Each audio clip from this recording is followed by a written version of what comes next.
gustaría saber, en primer lugar, antes de entrar en algunos detalles de este libro, qué sería de la conquista de América sin escepticismo, si la abordásemos precisamente sin ese sentido crítico que hay que aplicar pues tanto a la historia como a tantas otras cosas. Entonces probablemente nos saldría estas desviaciones que hay de la verdadera historia, que son la leyenda rosa o la leyenda negra, ¿no? Yo creo que hay que apartarse de eso ya a estas alturas, cuando casi todo está bastante investigado, y hay que ir buscando la verdad con todos sus contrastes, ¿no? Y con sus pros y sus contras. Se trata de un tema, entiendo que polémico, habría que ver por qué, imagino que en los próximos minutos iremos viendo algunos detalles, pero es un tema que siempre no deja a nadie conforme, ¿no?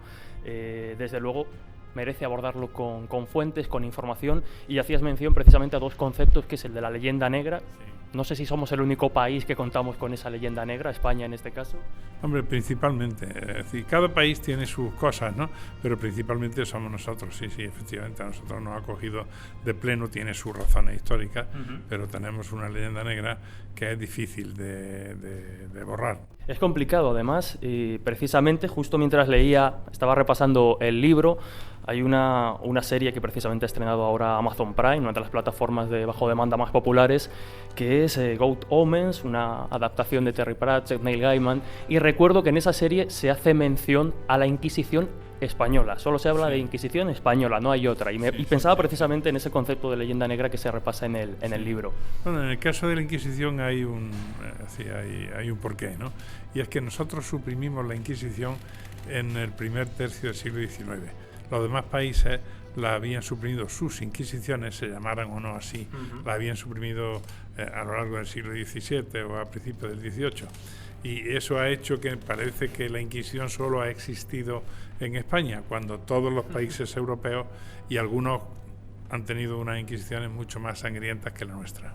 Y también, insisto, hacías mención a esa leyenda rosa, que quizás es un concepto al que estamos menos acostumbrados. ¿De qué hablamos o a qué haría alusión la leyenda rosa?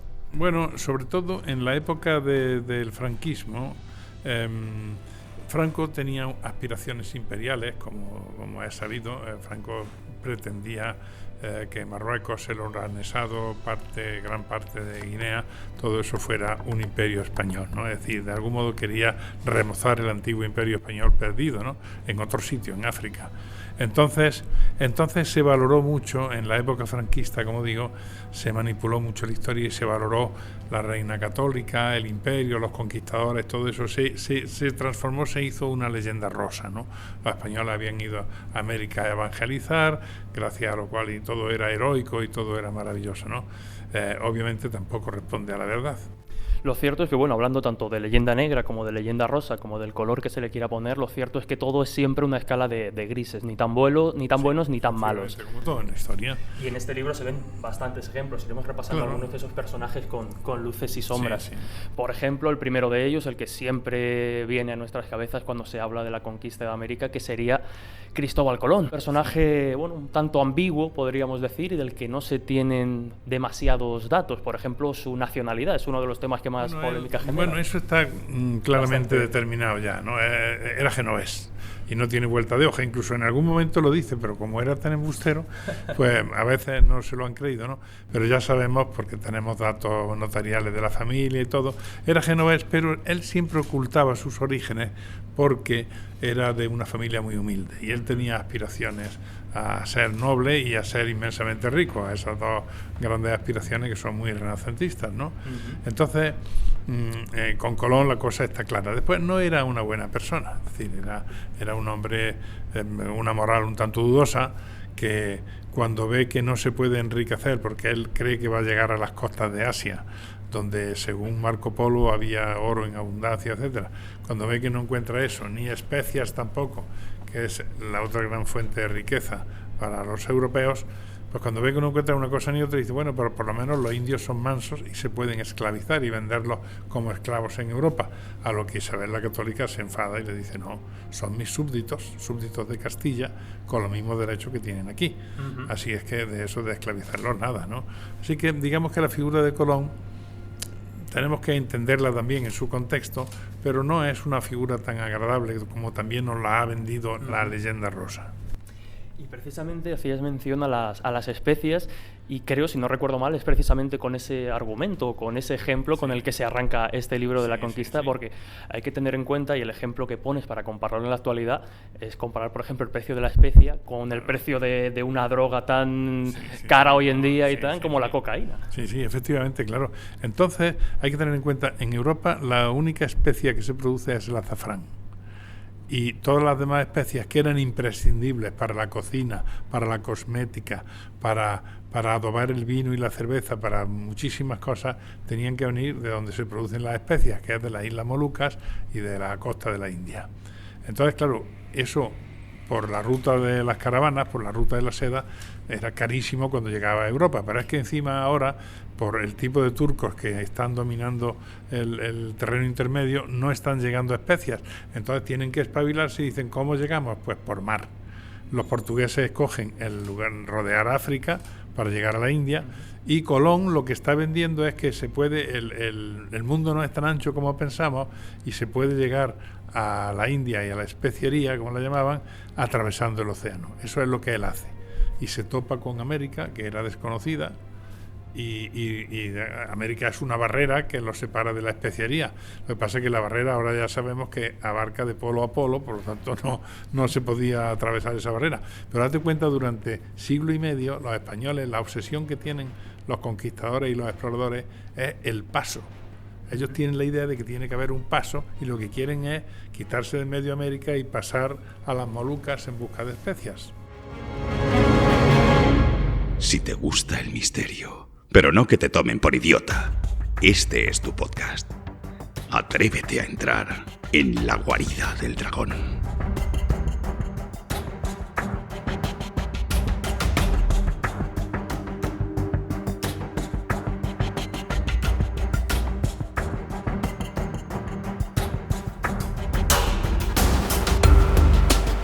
La conquista de América o el descubrimiento de América ha sido uno de los temas que podríamos quizá decir que más pseudohistoria en cierto modo ha generado. Ha habido muchas leyendas circulando sobre el descubrimiento de América, si Colón poseía información, si hubo un prenauta, y me gustaría profundizar un poquito en esa fase.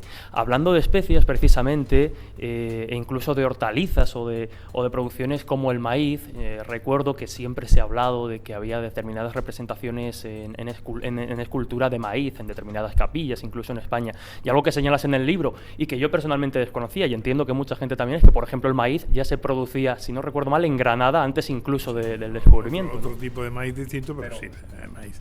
Pero sí, efectivamente, bueno, hay que decir que hay un antes y un después en la cocina europea con el descubrimiento de América, porque cosas tan fundamentales como la patata, el tomate, el pimiento, el tabaco, todo eso procede de allí, ¿no? Es decir, que la revolución fue tremenda en todos los sentidos, pero en el sentido de la cocina, de la gastronomía, por supuesto que fue fundamental, ¿no?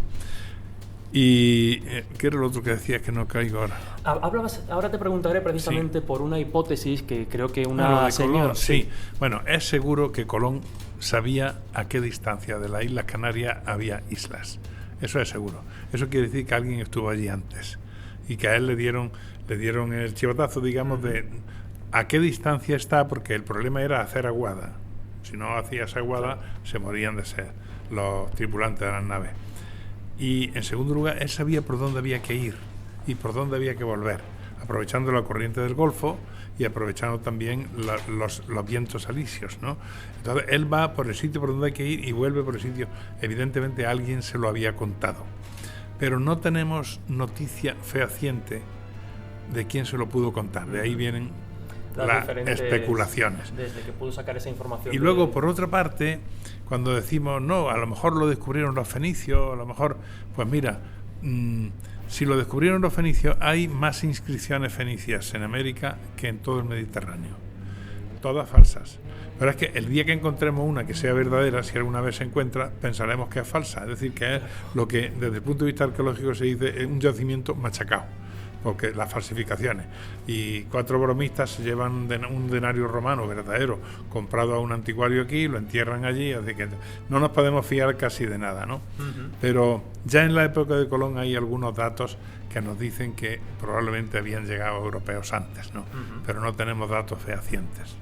Lo que sí que está confirmado y poco a poco parece que empieza a entrar un poco en el imaginario popular o en los conocimientos generales es que los vikingos, por ejemplo, estuvieron antes. Sí, es algo que parece que sorprende, pero absolutamente seguro. Es decir, los vikingos llegaron en el año 1000, llegaron a Terranova, hicieron allí unas cuantas fundaciones, hicieron incluso un obispado. Lo que pasa es que la tierra era digamos que la vida era tan áspera que a las pocas generaciones aquello ya degeneró y lo abandonaron, ¿no?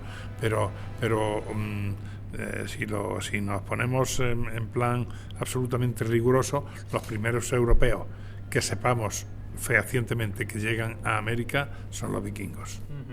Y volviendo de nuevo a Colón y esa información que manejaba, lo que nos falta saber es exactamente de dónde procedía. También hay múltiples hipótesis, la del prenauta, la de que pudo extraer esa información de su propia familia política. Sí. Claro, todo eso son especulaciones, claro. No tenemos, a lo mejor algún día se descubre un documento o hay un yacimiento arqueológico que se encuentra y que nos puede dar datos fehacientes de quiénes estuvieron allí los primeros. No se sabe, ¿no? Pero con los datos que tenemos ahora mismo no podemos más que especular. Y otro tema que ha investigado mucho y que aparece en algunos de sus trabajos es precisamente el de los templarios, que también se han vinculado con el descubrimiento de América. Otra leyenda perfectamente falsa, ¿no? Decir que los templarios sacaban de allí la plata y tal, perfectamente falso, ¿no? Probablemente en la época de los templarios no hay conocimientos de navegación suficientes para atravesar el océano, ¿no? Es que ya en la época de Colón ya hay instrumentos, la ballestilla, la brújula, ya hay instrumentos que te permiten hacer una navegación de altura. En la época de los vikingos no había navegación de altura, a no ser que de pronto descubramos algo que ya sabes, que nos diga que sí, que ya sabes que a veces se descubre una cosa, después se olvida y luego se vuelve a descubrir. Por reconducir un poco la historia, ya nos encontramos con el continente americano descubierto y hay una serie de elementos dentro de de la propia exploración de Colón antes de partir. Primero visita Portugal, donde es rechazado el proyecto, llega a España y nos encontramos, por ejemplo, con la Junta de Salamanca, que en un principio tampoco apoya el proyecto, no sé si por los errores de cálculo. No, claro, es que eran errores, el proyecto era completamente erróneo. Es decir, él creía que la Tierra era más estrecha de lo que es. Además creía que tenía forma de pera, es decir, que tenía unas ideas, y obviamente los científicos, tanto portugueses como españoles, le dicen que no, que está equivocado, ¿no? Entonces, con toda la razón, está equivocado. Lo que pasa es que ellos no podían prever, ni él tampoco. Él sí tenía una certeza a tal distancia. De la isla de Hierro hay islas. Esa es la certeza que él tiene, que no sabemos de dónde le ha venido, ¿no? Pero claro, él está convencido de que son las islas de Japón, Zipango y Catay, Japón y China, ¿no? Y hasta que ya lleva bastante tiempo en el tema, no se da cuenta de que aquello es una tierra nueva, y él se ha equivocado en sus cálculos, obviamente. Y luego también está algo que se ha utilizado mucho, sobre todo para especular o apoyar estos conocimientos secretos, o llamémoslo de alguna manera, de Colón, que son las capitulaciones de Santa Fe y cómo en ellas se le reconocen determinados títulos de las tierras. Sí. Él dice las tierras que ha descubierto, es decir, él tiene el secreto de que allí hay tierra, y probablemente lo que le vende a los reyes católicos como argumento decisivo es que ya ha estado allí. Seguramente no ha estado allí, pero él ya vende como que ha estado allí, para que, en fin, la cosa queda mucho más abrochada, ¿no? Para que sea una empresa importante, que tienen que hacer grandes desembolsos, claro. Y una vez ya descubiertas las tierras, reconocidas como nuevas tierras, comenzamos con lo que es la exploración, la conquista y algunos personajes de los que también hablaremos. Pero otra parte de esa leyenda negra que ha rodeado a lo que respecta al papel de España en ese episodio histórico tiene que ver, insisto, y volvemos a la leyenda negra. Algo que queda claro en el libro es que dentro de los imperios que había en la época, en España éramos bastante laxos con el tratamiento, por ejemplo, de aquellos, ¿no? La reina Isabel la Católica tenía claro que aquellos eran sus súbditos. Hombre, hay dos cosas que se debe subrayar en contraste con los otros imperialismos europeos, como son el inglés, el belga, el francés y el holandés. Y es que la reina, cuando Colón dice, bueno, no encuentro oro ni especias, pero oye, son muy mansos los indios, estos los podemos esclavizar y venderlos en España. Ella dice, de ninguna manera, son súbditos, tienen los mismos derechos. Una vez que los bautiza, ya son súbditos de Castilla y tienen los mismos derechos que se tienen en Castilla. Y otra cosa que hace la Reina Católica, y mantendrán los reyes sucesivos, es que impulsa los matrimonios mixtos. Es decir, en ningún momento piensan, ya se dan cuenta de que aquello es gente, digamos, con un término moderno, subdesarrollada, ¿no? Porque claro, están a un nivel todavía neolítico. Y claro, los europeos ya han crecido mucho desde el neolítico. Pero ella tiene claro que son hijos de Dios y que son iguales a nosotros, y por lo tanto hay que casarse con ellos para hacer una población mixta, ¿no? Que es lo que es una de las grandes herencias del Imperio Español, esa población mixta, que no la han generado ningún otro imperio. Eso es también muy significativo, ¿no? Igual que es significativo, por ejemplo, el hecho de poder acudir a las crónicas de los cronistas de aquella época, que son unas crónicas en cierto modo transparentes y que en el propio libro se habla precisamente de que también han ayudado a fomentar un poco la leyenda negra. Sí, claro, porque ellos son sinceros y cuentan las cosas como son, ¿no? Claro, nosotros si eso lo juzgamos con la mentalidad del siglo XXI, obviamente nos va a chocar mucho, ¿no? Pero es que entonces eso era lo que se despachaba, ¿no? Por otra parte, esta gente no tiene... El europeo hace la guerra de esa manera, porque en las otras guerras que hay en Europa estamos viendo las mismas crueldades, no se ensañan con el indio, las mismas crueldades se ven en todas las guerras, ¿no? Es la manera del europeo de hacer la guerra. Insisto, entonces, que no se reconocen derechos humanos y nada de eso, ¿no? Pero dentro de eso, date cuenta cuando llegan a noticias de los reyes que allí se están cometiendo abusos con los indios, que eso, lo cual es cierto, ¿no? Pues por el Bartolomé de las Casas, date cuenta, entonces emiten las leyes de Burgos, que son unas leyes para proteger al indio, y además son unas leyes que además ahí se fundamenta ya el derecho internacional, Padre Vitoria, y bueno, no siempre se aplicaron con rigor, pero mucha gente sí la aplicó, es decir, que seguía habiendo abusos, lo siguió habiendo siempre, como ocurre siempre en una sociedad donde hay dominantes y dominados, ¿no? Pero ese corpus legal con esas buenas intenciones y todo eso, eso no lo ha generado tampoco ningún imperio de los posteriores. Y estoy hablando ya de imperios del siglo XIX, que ya se supone que ya por ello ha pasado la Ilustración y la Declaración de Derechos Humanos. Quizá alguno de los procesos más llamativos de aquella época sea el que afecta directamente a Colón y a sus hermanos, el juicio de Bobadilla, donde se describen las atrocidades que cometían. Como explorador, digamos que, en fin, hay que darle el mérito, pero como gobernante era un desastre, ¿no? Y claro, lo que impusieron allí fue un régimen de terror, que llegó Bobadilla deshaciéndolo todo de parte de los reyes. Claro, decir que como gobernante se mostró que era una auténtica calamidad, ¿no? Y un tirano. De hecho, es una de las razones por las que al final pues queda casi desamparado, sin títulos y poco... Bueno, también porque él ha engañado Isabel lo protegía bastante, pero Fernando el Católico no. Fernando el Católico es el príncipe de Maquiavelo, que ese no se casa con nadie, ¿no? Y ya se ha dado cuenta de que Colón es un pinta. Y entonces, pues claro, no le mantiene las promesas que se le han hecho contractualmente, no se las mantiene Fernando el Católico. Pero también hay que decir que él tenía que darle, también estaba obligado contractualmente a dar el quinto real y todo eso. Sin embargo, había estado explotando un yacimiento de perlas en la isla Margarita sin comunicárselo a los reyes. O sea que cada uno engañó al otro. Pero claro, Fernando el Católico es mucho más poderoso que Colón. Hay otro elemento que aparece precisamente por este periodo histórico, que es el de la mítica y legendaria Atlántida, que se recupera por aquel entonces precisamente por parte de la corona española, un poco como para justificar que los antiguos atlantes ya eran españoles, entonces las tierras no es que fueran descubiertas, sino que era una cosa que, bueno, ya estaba allí casi que... No, verás, la justificación no viene por ahí, viene por un hecho muy simple. El mundo lo creó Dios. El universo lo creó Dios, y Dios, una de las personas que componen Dios es Jesucristo. Jesucristo dejó a un delegado, digamos, a un vicario, que es el Papa, y el Papa reparte el mundo no explorado, el mundo no cristiano, lo reparte entre Portugal y Castilla.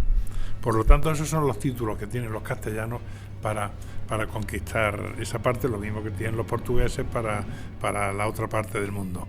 Ellos tienen títulos que son legítimos, desde la mentalidad de la época son legítimos. No, el mito de la Atlántida es una cosa que sobre todo, bueno, obviamente procede de Platón, ¿no? Pero sobre todo esto ha surgido desde el siglo XIX y es una cosa absolutamente fantástica que no tiene base ninguna. Bueno, hay posibles bases arqueológicas del inicio de la leyenda, que puede ser, ya sabes, la explosión de Akhotiri y todo esto, ¿no? Pero la verdad es que, y luego a lo largo del siglo XIX se han inventado Atlántidas en medio del océano, etcétera, ¿no? Pero obviamente todo eso son leyendas, especulaciones y mitos que no tienen nada que ver con la historia. Otra de las leyendas o de los grandes sueños que motivaba a muchos de los hombres por aquel entonces a lanzarse al otro continente, al otro lado del charco, era precisamente la leyenda del Dorado, de enriquecerse y todo eso que también impulsa. Bueno, sí, impulsan, por ejemplo, la leyenda del Dorado y la leyenda de la fuente de la eterna juventud también, ¿no? Claro, esos son también leyendas que son estímulos.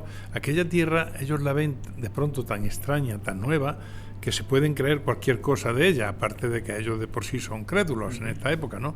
Entonces el Dorado tiene cierta base real, porque, como digo yo ahí en una conversación que tiene Pizarro con Almagro y el otro, efectivamente había una tribu donde cogían un príncipe, lo llenaban de miel, le echaban polvo de oro, y cuando estaba dorado se sumergía. Era una especie de renovación que había anual en esa tribu, pues de la riqueza de la naturaleza, ¿no? Y claro, basándose en eso, ellos piensan, joder, pues esto les tiene que sobrar el oro por todas partes. Si lo tiran a una laguna para los dioses es porque les sobra, ¿no? Y entonces esa es una de la búsqueda del Dorado, pues justifica unas cuantas expediciones que obviamente se dan con la puerta en la nariz y no encuentran el Dorado, ¿no? Y luego la fuente de la eterna juventud, pues imagínate lo que significa, ¿no? Están obsesionados con el oro, pero más importante todavía, si hay una fuente donde bebes y resulta que no te mueres o tardas más o te prolonga la vida, pues claro, es otro gran atractivo que surge, ¿no? Desde luego. La guarida del dragón, un podcast de El Dragón Invisible.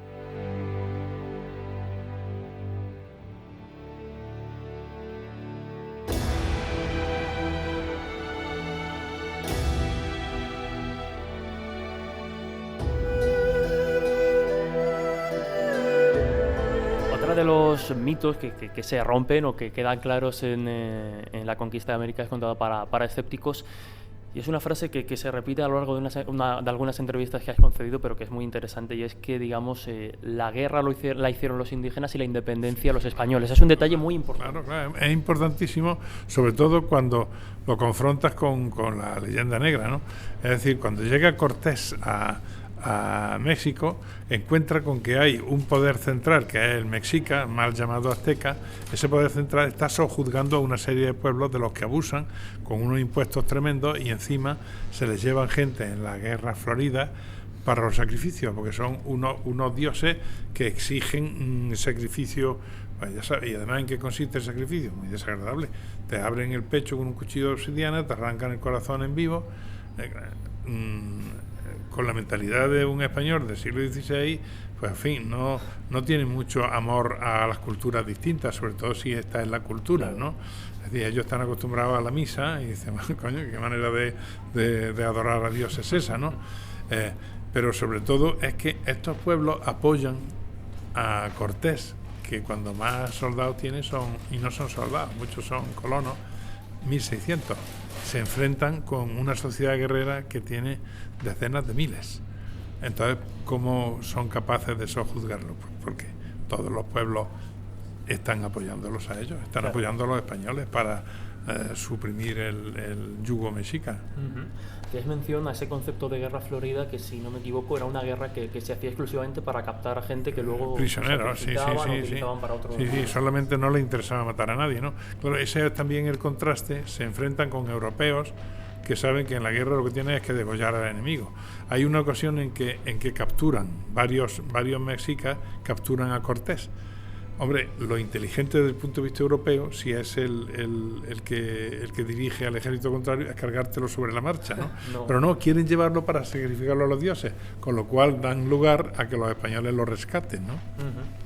Y ya casi para ir terminando, porque no queda mucho tiempo, como decíamos al principio, se trata de un tema que siempre genera polémica, controversia. De hecho, el libro salía casi que, abrazado por la declaración de que había que pedir perdón y demás. Es cierto que, como estamos viendo, en lo que respecta a España hay mucha leyenda negra, pero por hacer una retrospectiva general, ¿qué opinión tiene Juan Eslava Galán precisamente de esta clase de polémicas, de que se tenga que pedir perdón o solicitar perdón? Yo creo que son absurdas, ¿no? En primer lugar, en derecho romano, el nieto no es responsable de los abusos del abuelo, ¿no?